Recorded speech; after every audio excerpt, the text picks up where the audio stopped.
কৃষ্ণ, সবাইকে কৃষ্ণ প্রীতি শুভেচ্ছা জানাই। তো আজকে আমরা আলোচনা করবো যে ভগবান শ্রীকৃষ্ণের যে উনি অবতরণ করেন, কেন অবতরণ করেন। তো উনি ভগবান শ্রীকৃষ্ণ অবতরণ করেন যে ভগবান শ্রীকৃষ্ণ উনি বৃন্দাবনের যে সমস্ত লীলা বিলাস করে থাকেন, সেই লীলা বিলাস গুলা এই জগতে মানুষের কাছে সেটা উনি প্রকাশিত করে থাকেন, যার মাধ্যমে কি করতে পারেন যে জগতের জীবাত্মা ভগবানের সম্বন্ধে অবগত হতে পারে।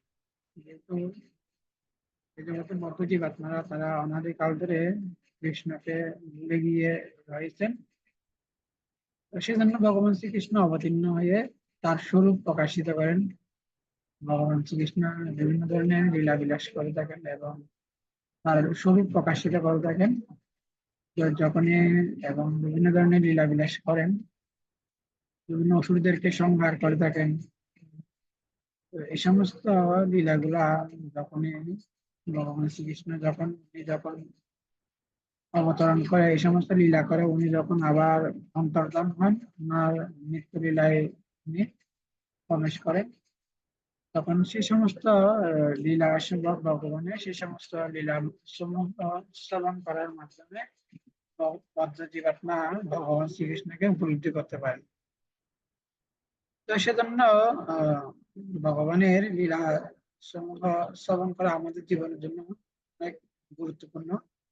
যেহেতু আমরা কৃষ্ণকে ভুলে এই সংসার সমুদ্রে একটা ভগবানের একটা কারাগারে আবদ্ধ হয়ে গেছি।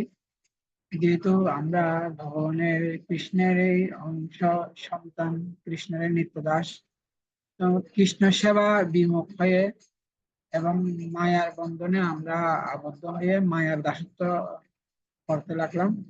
কিভাবে আমাদের যে বিভিন্ন ইন্দ্রসুখ ভোগ আমরা মুক্ত হয়ে অনাদিকাল ধরে সেই ইন্দ্রসুখ ভোগের প্রচেষ্টা করলেও আমরা কখনো আমাদের ইন্দ্রগুলোকে আমরা সন্তুষ্ট করতে পারি না।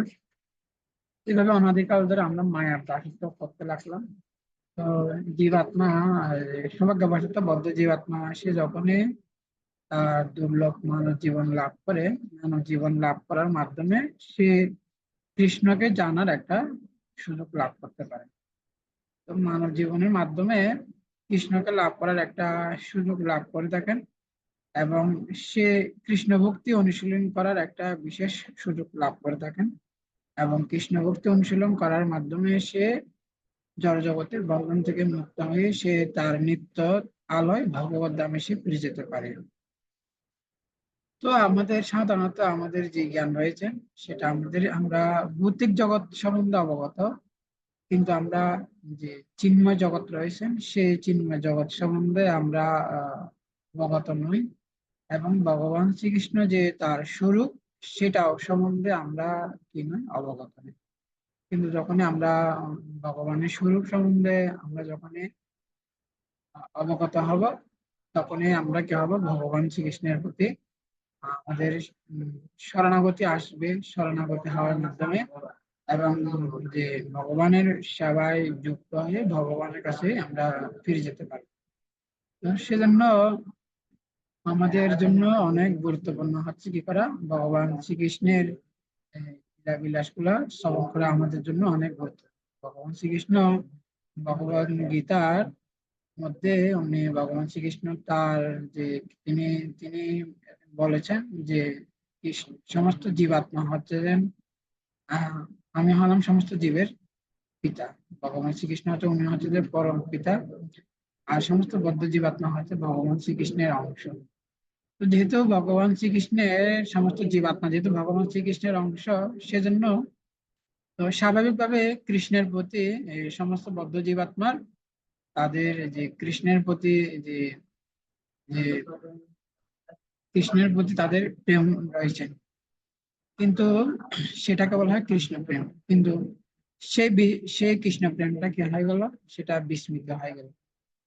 তো যেহেতু কৃষ্ণের প্রতি অনুরাগ আছে, কিন্তু সেই প্রেমটা কি হলো, সেটা বিকৃত হয়ে সেটা কামে পরিবর্তন বা কামে পরিণত হলো। অর্থাৎ যেহেতু বদ্ধ জীবাত্মা এই জগতে তারা এসে তারা তিনটা গুণের দ্বারা আবদ্ধ হয়ে গেল। তিনটা গুণের দ্বারা আবদ্ধ হয়ে তখন যে কৃষ্ণ প্রেম রয়েছেন সেটা কি হলো, সেটা খামে পরিণত হলো। ঠিক যেরকম বলা হচ্ছে, দুধ যখনই কি হয়, যখনই টকের সংস্পর্শে আসে, সেটা দইয়ে দধিতে দইয়ে পরিণত হয় থাকে।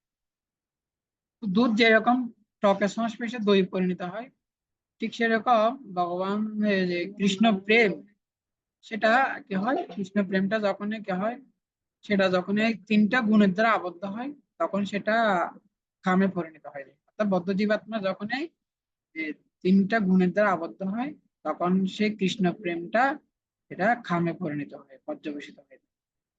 সেজন্য যে জীবাত্মা আবার যখনই সে কি করেন, আবার কৃষ্ণের কথা শ্রবণ করে থাকেন, তখনই আবার কি হয়, কৃষ্ণের প্রতি প্রেম ভক্তি তাদের জাগরিত হয়। তো সেটা আমরা দেখতে পাই। যেমন আমাদের যে মাতা রুক্মিণী দেবী, ভগবান শ্রীকৃষ্ণের একজন পত্নী, ভগবান শ্রীকৃষ্ণের একজন পত্নী রুক্মিণী দেবী, উনি কখনো ভগবান শ্রীকৃষ্ণকে দেখে নাই, দর্শনও করে নাই। কিন্তু উনি নারদ মুনি থেকে ভগবান শ্রীকৃষ্ণের গুণকে মহিমা উনি শ্রবণ করছিলেন। তখন স্বাভাবিকভাবে কি হলো, মাতা রুক্মিণী দেবীর ভগবান শ্রীকৃষ্ণের প্রতি প্রেম ভক্তি বৃদ্ধি পেল, এবং সে ভগবান তার সাথে কি হয়, তার সাথে একটা অসুরের বিবাহ ঠিক হয়। তখন কি হয়, তার মাতা রুক্মিণী দেবী উনি কি করেন, ভগবান শ্রীকৃষ্ণকে একটা চিঠি লেখেন যে আপনি আমাকে কি করুন, আমি আপনাকে পতি হিসেবে গ্রহণ করেছি, আপনি আমাকে যে এখন আপনি আমাকে উদ্ধার করুন। এইভাবে ভগবান শ্রীকৃষ্ণ কি করেন, তখন সেই রুক্মিণী দেবীকে উদ্ধার করেন। তো ঠিক সেজন্য বলছে, নিত্য সিদ্ধ কৃষ্ণ প্রেম সাধ্য কবু নয়, শ্রবণাদি শুদ্ধ চিত্তে করাই হলে। অর্থাৎ যে কৃষ্ণ প্রেম আমাদের ভিতরে রয়েছে, কিন্তু আমরা যদি কি করি, ভগবান শ্রীকৃষ্ণের কথা শ্রবণ করি, তাহলে সেই প্রেমটা স্বাভাবিকভাবে আমাদের ভিতরে জাগরিত হবে। ঠিক আছে। তো আমরা ভগবান শ্রীকৃষ্ণ উনি যখন অবতীর্ণ হওয়ার আগে কি কারণে, ভগবান শ্রীকৃষ্ণ অবতীর্ণ হওয়ার কারণ হচ্ছে কি, উনি সাধারণত অসুরদেরকে সংহার করার জন্য এবং দুষ্কৃতিকারীদের বিনাশ করবে, এবং কি করবে, উনি সাধুদেরকে উনি রক্ষা করবেন। তো বিশেষ করে যে যারা ভগবানের শুদ্ধ ভক্ত, তাদেরকে রক্ষা করার জন্য এবং এবং তাদের আনন্দ বিধান করার জন্য উনি এই জগতে অবতীর্ণ হয়ে থাকেন। তো হরে কৃষ্ণ। তো একসময় কি হয়, একসময় উম, ধরিত্রী মাতা ধরিত্রী মাতা উনি যখন অসুরদের দ্বারা পীড়িত হয়ে থাকেন, তো এরকম শুধু বিভিন্ন যুগে কি হয়, বিভিন্ন বড় বড় অসুরদের দ্বারা কি হয়, মাতা ধরিত্রী মাতা বিভিন্ন ভাবে কি হয়, লাঞ্ছিত হয়ে থাকে। তো সত্য যুগে এরকমও কি হয়েছিল, সত্য যুগে একটা দৈত্য, ওনার নাম হচ্ছে হিরণ্যাক্ষ। হিরণ্যাক্ষও কি করেছিলেন, হিরণ্যাক্ষ মাতা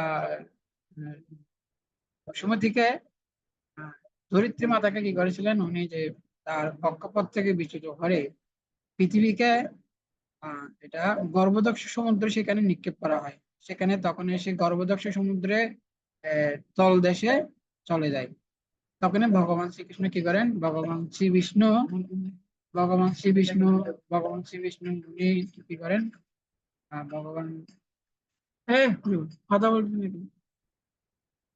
ভগবান শ্রী বিষ্ণু উনি বরাহ রূপ ধারণ করেন। বরাহ রূপ ধারণ করে উনি কি করেন, পৃথিবীকে উদ্ধার করেন।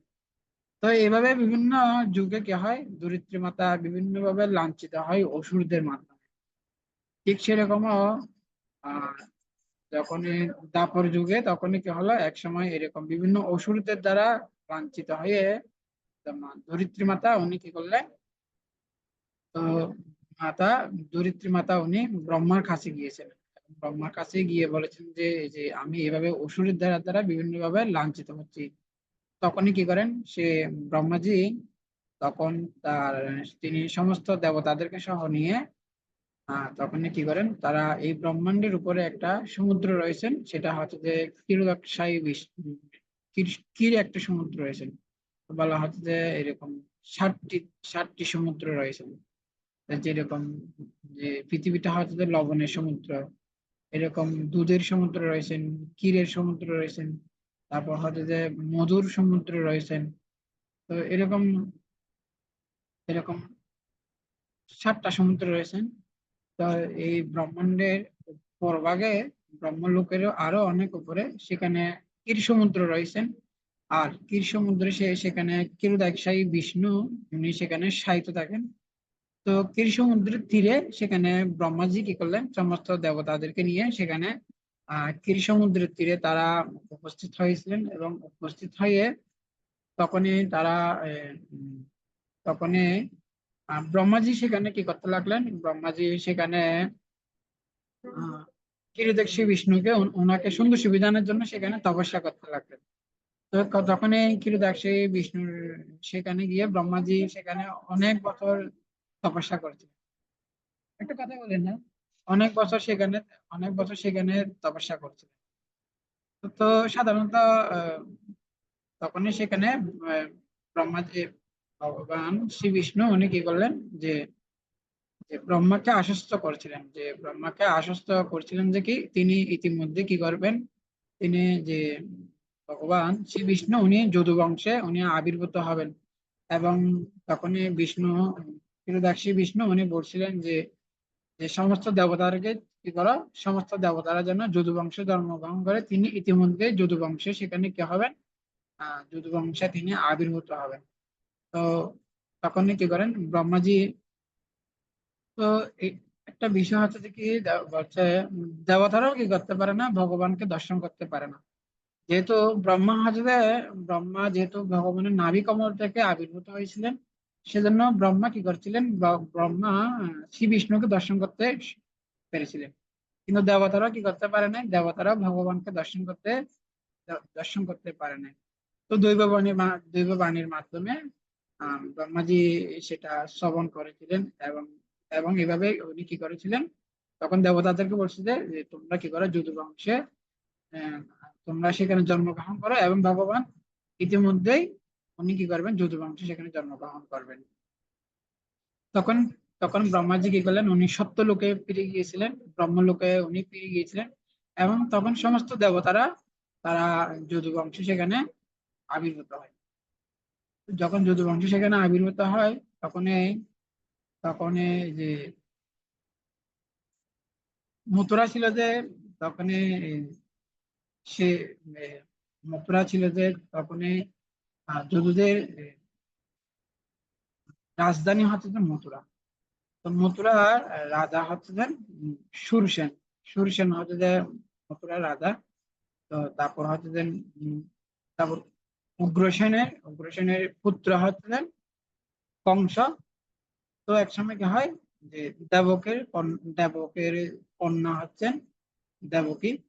তো সুরসেনের পুত্র হচ্ছে যে বসুদেব, আর উগ্রসেনের পুত্র হচ্ছে যে কংস। তো ও, দেবকীর কন্যা হচ্ছে দেবকী, আর সুরসেনের পুত্র হচ্ছেন বসুদেব। তো বসুদেবের সাথে দেবকীর বিবাহ হয়। যখন বসুদেবের সাথে দেবকীর বিবাহ হয়, তখন যে উগ্রসেনের যিনি পুত্র, আহ উগ্রসেনের পুত্র কংস, তিনি কি করেছিলেন,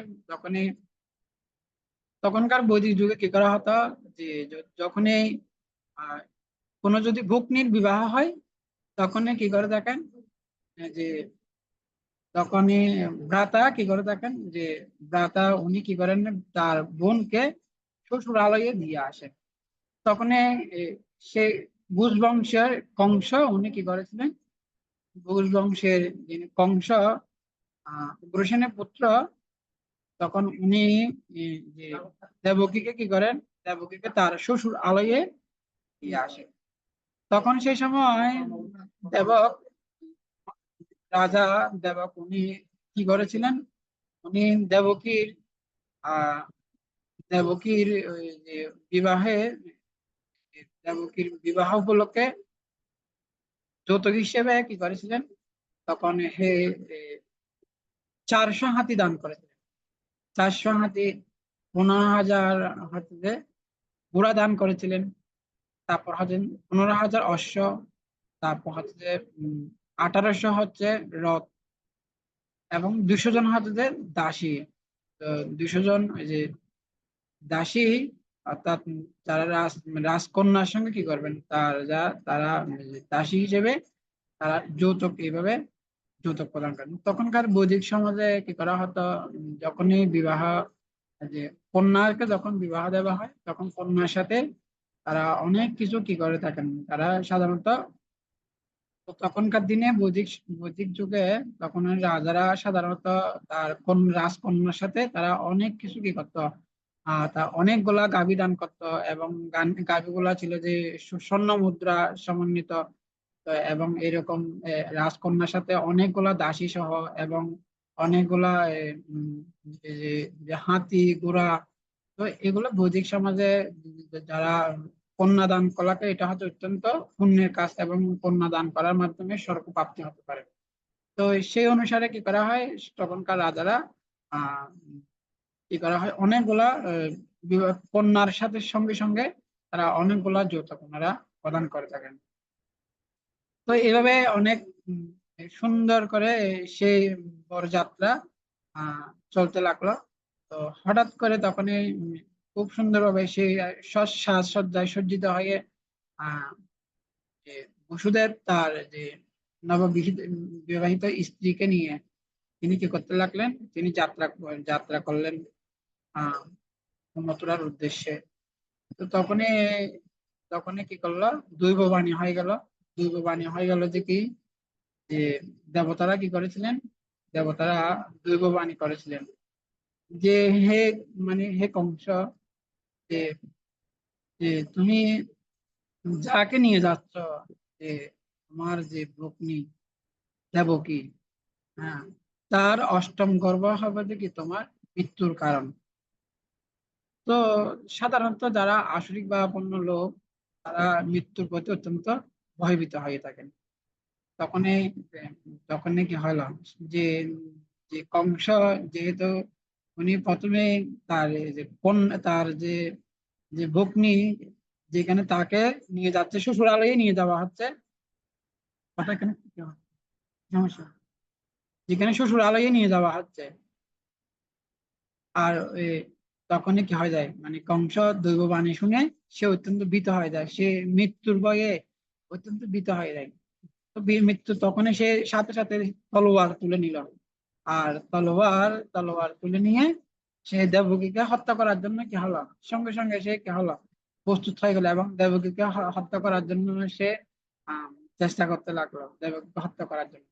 তখন কি করেন, তখন বসুদেব তখন অত্যন্ত বিস্মিত হয়ে যায়, এবং বসুদেব অত্যন্ত বিস্মিত হয়ে তখন কংসকে থামানোর জন্য উনি কি করে দেখেন, কংসকে থামানোর জন্য উনি চেষ্টা করে দিলেন। তো তখনই কি করেন, আহ প্রথমে এ, এ, বসুদেব এবং কংসকে কি করলেন, বসুদেব তখন কংসকে কি করলো, তখন কংসকে বোঝাতে লাগলো যে দেখো, তো মৃত্যু তো একদিন তোমার হবে, কিন্তু তুমি কেন মৃত্যু নিয়ে ভাবিত হচ্ছ, কিন্তু যার জন্ম হয়েছে তার মৃত্যু, যার মৃত্যু অবশ্যম্ভাবী।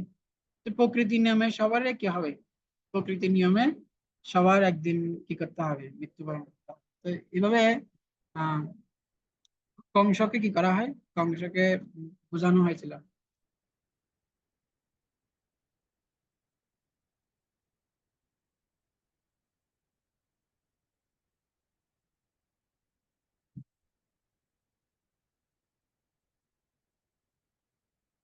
কোন জীব যখন মনুষ্য শরীর প্রাপ্ত হয়, সে তখন মনে করে যে সে মানব সমাজের অন্তর্ভুক্ত, অথবা কোনো বিশেষ দেশের বা কোনো বিশেষ স্থানের অধিবাসী। সে তার দেহ অনুসারে নিজের পরিচিতি স্থাপন করে অনর্থক অন্য আর একটি শরীর প্রাপ্ত হওয়ার আয়োজন করতে থাকে, যদিও তাতে কোনো প্রয়োজন নেই। এ ধরনের কামনা বাসনা ও মানসিক চিন্তাধারা হচ্ছে বিভিন্ন শরীর প্রাপ্তির কারণ। জড় প্রকৃতির আবরণাত্মিকা শক্তি এত বলবিত যে জীব যে শরীর প্রাপ্ত হোক না কেন সে সন্তুষ্ট থাকে। মহা আনন্দে সে শরীরকে সে তার স্বরূপ বলে মনে করে। অর্থাৎ আমরা যখনই কোনো জাতিতে অথবা কোনো পরিবারে জন্মগ্রহণ করি, তখনই আমরা মনে করে থাকি আমরা হলাম যে এই জাতির অন্তর্ভুক্ত, এই পরিবারের একজন অন্তর্ভুক্ত। এইভাবে কি করে থাকেন, তার শরীরগত সার জ্ঞান হয়ে থাকে। তাই আমার প্রার্থনা হচ্ছে যে তুমি আমার মন ও দেহের নির্দেশের দ্বারা মহাত্ম হয়।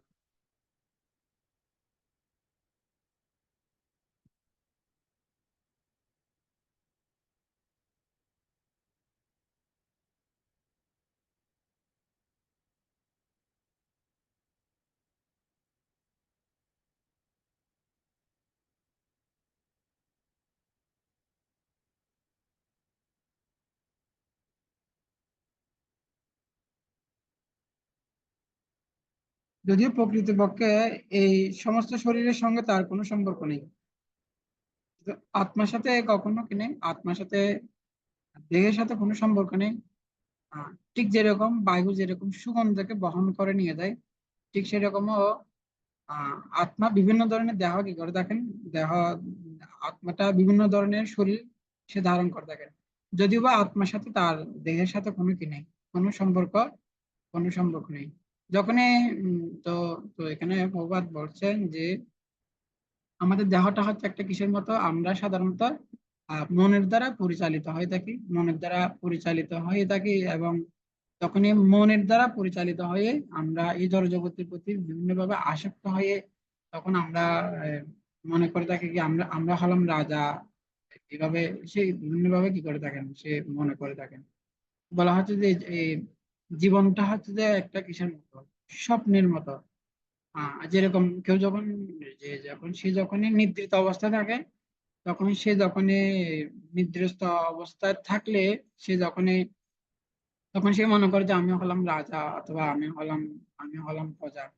কিন্তু প্রকৃতপক্ষে সে কোনো কি নয়, সে কোনো রাজাও নয়, সে কোনো প্রজা নয়। যখন সে কি হবে, ঘুম ভাঙবে, তখন দেখবে যে কি সে বিছানার মধ্যে সেখানে রয়ে গেছে। ঠিক সেরকমও আমরা এখন বিভিন্ন ভাবে বিভিন্ন কিছু মনে করতে পারি, আমরা তো বা রাজা হতে পারি। আহ কিন্তু অথবা আমরা মনে করতে লাগলাম যে আমরা তো, অর্থাৎ যে যে পজিশন, যে যে অবস্থায় রয়েছেন, তখন সেই অবস্থায় সে মনে করে থাকেন। কেউ ধনী হলে সে নিজেকে ধনী মনে করে থাকেন। কিন্তু কিন্তু যখন সে মৃত্যু হয়ে যাবে তখন সে কি থাকবে না। তার মৃত্যু হওয়ার সাথে সাথেই তার এই সমস্ত যে জড়জাগতিক এই সমস্ত পদ পদবিগুলো এগুলো কি হয়ে যাবে, সম্পূর্ণরূপে বিনাশশীল হয়ে যাবে। সে ঠিক সেরকমও এক সময় জড়ভরত উনি কি ছিলেন, তো মহারাজ জড়ভরত উনি সারা পৃথিবীর রাজা ছিলেন। কিন্তু সে হরিণের প্রতি আসক্ত হয়ে তখন সে হরিণের দেহ প্রাপ্ত হয়েছিল। তখন সে হরিণ দেহ প্রাপ্ত হয়ে সে সে মনে করতে পেরেছিলেন যে কি সে পূর্ব জীবনে সে রাজা ছিলেন। তখনই বসুদেব বলতে বলতে লাগলো যে কি তুমি পূর্বে জন্মে কি ছিলে সেটা তুমি জানো না, এবং তোমার যে সামনে জন্মে তুমি কি এরকম দেহ প্রাপ্ত হবে সেটাও তুমি, সেটা সেটা সেটা সেটা সম্বন্ধে তুমি কি নয়, সেটা সম্বন্ধে তুমি অবগত নয়। তুমি কেন তাহলে, তুমি তাহলে কেন মৃত হচ্ছ, মৃত্যুর পরে তোমার কি হবে সেটাও তুমি জানো না, এবং জন্মের আগেও তুমি কি ছিলে সেটা তুমি জানো না। এভাবে তোমার জন্ম হয়েছে যখন, তো মৃত্যু তোমাকে বরণ করতে হবে। তুমি কেন শুধু শুধু মানে মৃত্যুর ভয়ে ভয়ভীত হচ্ছ। তখন এবার কি করেন, তো তখনই কংসকে মৃত্যুর ভয় দেখান। তখন যে কংসকে মৃত্যুর কথা, মৃত্যুর ভয় দেখান যে প্রকৃতপক্ষে তোমাকে প্রকৃতির নিয়মে তোমাকে মৃত্যুবরণ করতেই হবে। তো আজ না হয় কাল তোমাকে তোমাকে মৃত্যুবরণ করতেই হবে। সবাইকে মৃত্যুবরণ করতে হয়। তো সেজন্য মৃত্যুর জন্য কখনো কি হওয়া উচিত নয়, মৃত্যুর জন্য কখনো ভয়ভীত হওয়া ভয়ভীত হওয়া উচিত। তখনই এবার কি করেন যে উম, তখনই বসুদেব তখন এবার কংসকে তখন এবার বলছে তুমি দেখো তুমি হচ্ছে বুশ বংশে রাজা। তুমি যদি কি করো, তুমি যদি এখন তুমি যদি এই সাধারণ এই যদি স্ত্রীকে যদি তুমি যদি কি করো, হত্যা করো, তাহলে সবাই কি হবে, সবাই তোমাকে কাপুরুষ বলে ডাকবে, তখন তোমার কি হবে, তোমার যশ নষ্ট হবে। সাধারণত যারা আসরিক বা আপন্ন লোক, তারা লাভ যশ প্রতিষ্ঠার প্রতি খুবই কি থাকেন, তারা উদ্বিগ্ন, তারা কিভাবে লাভ যশ প্রতিষ্ঠা লাভ করতে পারে এটার জন্য উদ্গ্রীব হয়ে থাকেন। তখনই কি করেন, তো এবার কি বসুদেব তাকে বুঝেছিলেন যে তুমি যদি কি করো, তুমি যদি ওকে যদি হত্যা করো, তাহলে কি হবে, তোমার লাভ যশ কি হবে, বিনিষ্ট হবে। সবাই তোমাকে কি করবে, তোমার যশ হানি হবে। তো এইভাবে কি করেন, তোমার যশ হানি হবে এইভাবে যে বসুদেব বুঝিয়েছিলেন। পরবর্তীতে বসুদেব তখন এবার কংসকে, তখনই কংস তবু কি করতে লাগলেন, সে কি কোনো কিছুতে সে নিজেকে সে কি করতে পারলেন না, সে কংস নিজেকে মানাতে পারলেন না। কংস সে হত্যা করার জন্য সে উদগ্রীব হয়ে আছেন। পরবর্তীতে তখন এবার বসুদেব, তো উনি চিন্তা করলেন যে তার স্ত্রীকে রক্ষা করাটা হচ্ছে সবচেয়ে মুখ্য। তখন এবার বসুদেব তখনই কি করলেন, এবার কংসকে আশ্বস্ত করলেন, ঠিক আছে, যে ঠিক আছে, তাহলে কি করা হবে, তাহলে তোমাকে, যেহেতু দেবকী কিন্তু কি নয়, দেবকী কিন্তু তোমার মৃত্যুর কারণে, তাহলে তুমি কেন শুধু শুধু ওকে হত্যা করবে। ঠিক আছে, তোমার যদি তোমার মৃত্যুর কারণ যদি ও পুত্র হয় থাকে, ঠিক আছে, আমি তোমাকে আশ্বস্ত করছি যে ওর দেবকীর পুত্রগুলো কি করা হবে, তোমাকে প্রদান করা হবে, যখনই জন্মগ্রহণ করবে সমস্ত দেবকীর পুত্রগুলা তোমাকে প্রদান করা হবে। তো বসুদেব তৎক্ষণাৎ উনি চিন্তা করলেন যে প্রকৃতপক্ষে যদিও বা এখন এই মুহূর্তে দেবকীকে রক্ষা করাটা হচ্ছে সবচেয়ে গুরুত্বপূর্ণ। তখনই উনি কি করলেন, তো এভাবে যে তখনই এইভাবে কংসকে বুঝিয়ে কংসকে বুঝিয়ে উনি কি করেন, আহ কংস থেকে, তখনই কংস অনেকটা আশ্বস্ত হলেন। তখনই সে কংস সে আশ্বস্ত হয়ে তখনই সে কংস ফিরে গেলেন। আর দেবকী তার যে স্ত্রীকে নিয়ে, আর দেবকী বসুদেব তার স্ত্রীকে নিয়ে উনি গৃহে ফিরে গেলেন। তো কিন্তু কংস তবুও অত্যন্ত ভাবিত হয়। কংস তখনই কি করেন, তখন কংস উনি যে যে যে তখনই উনি কি করেন, উগ্রসেনকে কি করেছিলেন, উগ্রসেনকে রাজবন্দী করেছিলেন, এবং বিশেষ করে সুরসেনকে কি করেছিলেন, রাজবন্দী করেছিলেন। এবং সমস্ত মথুরা রাজা রাজা হিসেবে উনি আহ রাজপথ রাজপথ পরিচালনা, অর্থাৎ রাজ্য পরিচালনা করতে লাগলেন। তখন উগ্রসেনকে উনি কি করেন, রাজবন্দী করেছিলেন, এবং সুরসেনকেও উনি রাজবন্দী করেছিলেন। পরবর্তীতে উনি কংস তার যে বিভিন্ন যে যে যে রাজার যে কি রয়েছেন, সেখানে যে কংসের যে বিভিন্ন রকম ওদের কংসের যে প্রতিনিধি রয়েছেন, তো তাদের মাধ্যমে কি করলো, তাদের দ্বারা প্রবাহিত হয়ে যে কংসের বিভিন্ন ব্যক্তিদের দ্বারা প্রবাহিত হয়ে তখন কি করতে লাগলেন, তখন বসুদেবকে কি করেন, রাজবন্দী করেন। বসুদেবকে বন্দী করেন এবং দেবকীও দেবকীকে বন্দী করেন। তখনই সেখানে কি করেন, কংসের কারাগারে তারা আবদ্ধ হয়ে যায়। কংসের কারাগারে আবদ্ধ হয়ে তখন কি করলেন, আহ প্রথম একটা সন্তান আবির্ভূত হয়। প্রথম যখন একটা সন্তান আবির্ভূত হয়, তখনই কি করেন, তো যেহেতু বসুদেব উনি কি ছিলেন, উনি ছিলেন শুদ্ধ সত্তা, উনি কথা দিয়েছিলেন। তো সে কি ছিলেন, সে এবং সে কখনো ভয়ভীত ছিলেন না। তো উনি কি করেছিলেন, উনি সেই সন্তানটিকে উনি কি করেছিলেন, কংসের কাছে উনি প্রদান করেছিলেন। তো যখনই কংসের কাছে যখনই প্রদান করেছিলেন, কংস তখনই সেই সন্তানটাকে সন্তানকে নিয়ে তিনি বলছেন যে না, তখনই সে বসুদেবের গুণকীর্তন করতে লাগলো যে তুমি কত মহান, যে এই ছেলেটাকে, যে পুত্রটাকে হত্যা করা, সেটা হচ্ছে একটা পাপ। আমি যদি ওকে যদি হত্যা করি তাহলে আমার কি হবে, আমার পাপ হবে। তো এইভাবে কংস সে কি হলো, তার মন পরিবর্তন হলো। মন পরিবর্তন হলো, আবার সে কি হলো, সে যখনই রাজগৃহে ফিরে যায়, তখনই কংসের যে বিভিন্ন যে কি রয়েছেন, তার যে মন্ত্রীরা রয়েছেন, তখন তাকে আবার বুঝেন। তখন তখন সেখানে কি হয়, সে কংসের সেখানে নারদ মুনি তিনি আবির্ভূত হয়। নারদ মুনি আবির্ভূত হয়, তখন দেখতে লাগলো যে কি, যে যদি ভগবান শ্রীকৃষ্ণ যদি খুব দ্রুত আবির্ভূত না হয়, তাহলে কি হতে পারে? তাহলে কি হবে, মানে কি এই কংস অথবা এই সমস্ত অসুরগুলা আরো বিভিন্ন ভাবে কি করবেন, যে যে আরো জগতে বিভিন্ন ভাবে তারা আহ, তারা ধ্বংস কাজে তারা লিপ্ত হবেন। ভগবান শ্রীকৃষ্ণ যেন যেন দ্রুত আবির্ভূত হয়, সেজন্য কি করলেন, যে সেখানে নারদ মুনি আবির্ভূত হয়ে তখনই কংসকে বোঝাতে লাগলেন। তো কংসকে বোঝাতে লাগলেন, বলছে দেখো, তো কংসকে একটা সুন্দর একটা অঙ্ক শিখান। বলছে দেখো, বলছে যে এখানে কয়টা আঙ্গুল, এখানে হচ্ছে যে আট, বলছে আটটা। বলছে যে দেখো, কৃষ্ণ বলছে এখান থেকে যদি শুরু করা হয়, তাহলে 1 2 3 4 5 6 7 8। তো যদি সেটা প্রথম থেকেও হতে পারে, আবার এটা শেষ থেকেও শুরু হতে পারে। কিন্তু তুমি তো জানো না যে কি, যে যে কোন, মানে কখন, যে মানে কি, যে এটা প্রথম থেকে শুরু হবে না শেষ থেকে শুরু হবে, সেটা তো তুমি জানো না। অষ্টম তো এইভাবে কি করেন, তো এইভাবে, যে এইভাবে তখন নারদ মুনি কংসকে কংসকে বুঝান। যখন কংসকে বুঝান, তখন কংস কি হয়ে যায়, কংস কংস তখন সে মৃত্যুর ভয়ে ভয়ভীত হয়ে যায়। তখন এই কংস নারদ মুনির কথা শ্রবণ করে, তখন কি করেন, তখন সে দেবকীর কারাগারে আসেন। কারাগারে এসে কি করেন, যে সে দেবকীর যে সন্তান, সেই সন্তানটাকে কি করেন, সেই সন্তানটাকে কেড়ে নিয়ে নেন। তো কেড়ে নিয়ে তখন তাকে কি করেছিলেন, তখন তাকে হত্যা করেছিলেন।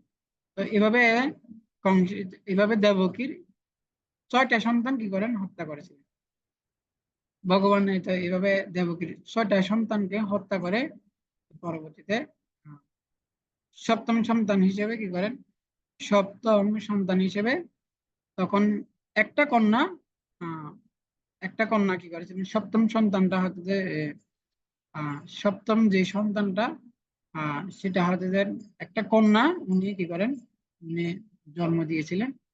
তো সেটা হচ্ছে যে যোগমায়া, সেটা যোগমায়া সে উনি জন্ম দিয়েছিলেন।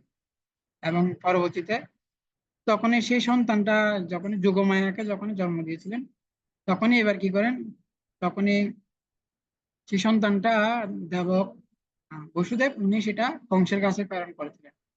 তো কংস এত নিষ্ঠুর ছিল যে তখন সে, তো তখনই দেবকী বলতে লাগলো যে দেখো, দেখো তুমি হচ্ছে আমার ভাই, তো কিন্তু তোমাকে, তোমার হত্যার কারণ হবে, মৃত্যুর কারণ হবে যে আমার পুত্র, কিন্তু এটা এটা তো হচ্ছে একটা কন্যা।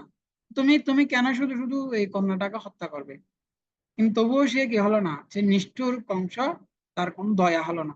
তখন সে কি করলো, সে এই, সে কন্যাটা সে নিয়ে কি করলো, সে একটা যে মাটির এই যে যে মেঝের মধ্যে সে আছাড় মারতে লাগলো।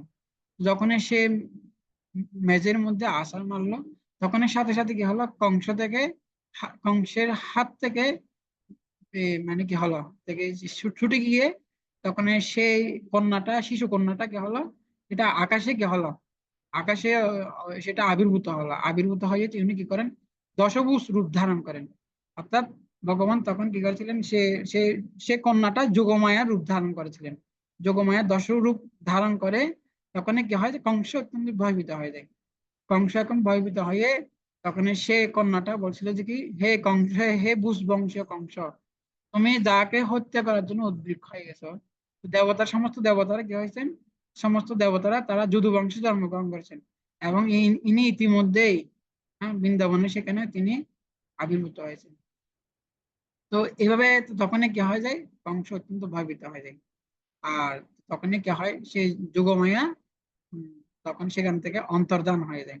তখন এবার অত্যন্ত মানে কি কংস সেখানে ভয়ভীত হয়। তো এর পরবর্তীতে, তো এইভাবে উম, হয় যে 6টা সন্তান হত্যা করার পর, তারপর হচ্ছে যে কি সপ্তম সন্তান হচ্ছে যে কি আহ সপ্তম যে সন্তান, সেটা হচ্ছে যে কি, সেটা হচ্ছে যে যোগমায়া।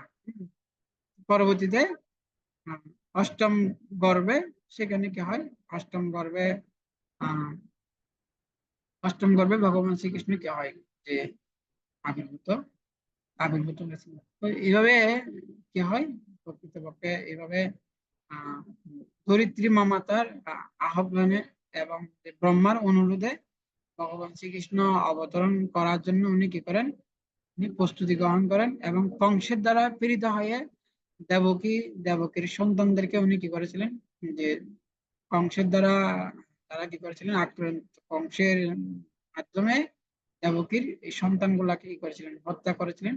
পরবর্তীতে ভগবান শ্রীকৃষ্ণ উনি দেবকীর গর্ভে অবতীর্ণ হবেন এবং দেবকীর গর্ভে অবতীর্ণ হয়ে কিভাবে কি করবেন, সেখানে দেবতারা ভগবানকে বিভিন্ন শ্রুতি করবেন এবং ভগবান শ্রীকৃষ্ণ অবতীর্ণ হয়ে উনি কি করবেন, কিভাবে আহ, কংসের কারাগার থেকে উনি বৃন্দাবনে সেখানে যাবেন, সেগুলো আমরা পরবর্তীতে আমরা আলোচনা করব। তো আজকে আমরা এখানে রাখবো। তো প্রকৃতপক্ষে ভগবানের আবির্ভাব এবং তিরোভাব সেটা হচ্ছে কিরকম সেটা আমরা বলবো। বলা হচ্ছে যে কৃষ্ণ হচ্ছে যে সূর্যের মতো। তো সূর্য কি হয়, কখনো কখনো আমাদের দৃষ্টিগোচর হয়, গোচরীভূত হয়, কখনো কখনো সে আমাদের দৃষ্টির অগোচর হয়ে যায়। তো যখনই সূর্য সবসময় একই অবস্থানে থাকেন, কিন্তু যখনই আমাদের দৃষ্টি, অর্থাৎ আমরা যখনই আমাদের দৃষ্টিগোচর হয় তখন আমরা সূর্যকে দেখতে পাই, যখন তিনি গোচরীভূত হয় তখন আমরা সূর্যকে দেখতে পাই না। তো রাত্রিবেলা সূর্যকে না দেখলেও সুন্দর সূর্য কিন্তু সবসময় রয়েছেন। ঠিক সেরকম ভগবান শ্রীকৃষ্ণ হচ্ছে যে সূর্যের মতো। সে কখনো কখনো কি হয়, কখনো কখনো তিনি মনুষ্যকুলে অবতীর্ণ হয়, আবার কখনো কখনো তিনি মনুষ্যকুল থেকে তিনি অপকট লীলা করে থাকেন। সেজন্য যখন আমাদের দৃষ্টিগোচর হয় তখন আমরা তাকে দেখতে পাই, তারপর তখন গোচরীভূত হলে তাকে আমরা দেখতে পাই না। শ্রীকৃষ্ণ যখন প্রকট হয় তখন আমরা তাকে দর্শন করতে পারি, শ্রীকৃষ্ণ যখন অপ্রকট হয় তখন আমরা তাকে দর্শন করতে পারি না। তো শ্রীকৃষ্ণের প্রকট অপ্রকট লীলাটা হচ্ছে কিসের মতো, সূর্য উদয়ের মতো। সূর্য কখনো কখনো উদয় হয়, আবার সূর্য কখনো অস্ত্র যায় থাকেন, কিন্তু সূর্য সবসময় রয়েছেন। সূর্য যখনই রাত্রে অস্ত্র যায় তখনই সে কি থাকেন, তার যে স্থানে তিনি অবস্থান করে থাকেন। ঠিক সেরকম ভগবান শ্রীকৃষ্ণ কখনো সে মনুষ্যকুলে অবতীর্ণ হয়, আবার কখনো মনুষ্যকুল থেকে সেখান থেকে অন্তর্ধান হয় তার নিত্য লীলায় প্রবেশ করে থাকেন। তো সেজন্য ভগবানের লীলা হচ্ছে যে দিব্য। সেজন্য ভগবত গীতা ভগবান বলছে জন্ম কর্ম চমে দিব্যম এবং যো বৃত্তি তত্ত্বত ত্যক্ত দেহম পুনর্জন্ম নৈতি নামেতি সহচর। ভগবান বলছে যে আমার এই যে জন্ম এবং কর্মগুলো হচ্ছে অত্যন্ত দিব্য। তো এইভাবে ভগবান শ্রীকৃষ্ণ দেবকীর গর্ভে পরবর্তীতে তিনি কি হবেন, তিনি অবতীর্ণ হবেন এবং অবতীর্ণ হয়ে বিভিন্ন ধরনের লীলাবিলাস করবেন। সবাই ভালো থাকবেন। হরে কৃষ্ণ হরে কৃষ্ণ কৃষ্ণ কৃষ্ণ হরে হরে, হরে রাম রাম রাম হরে হরে।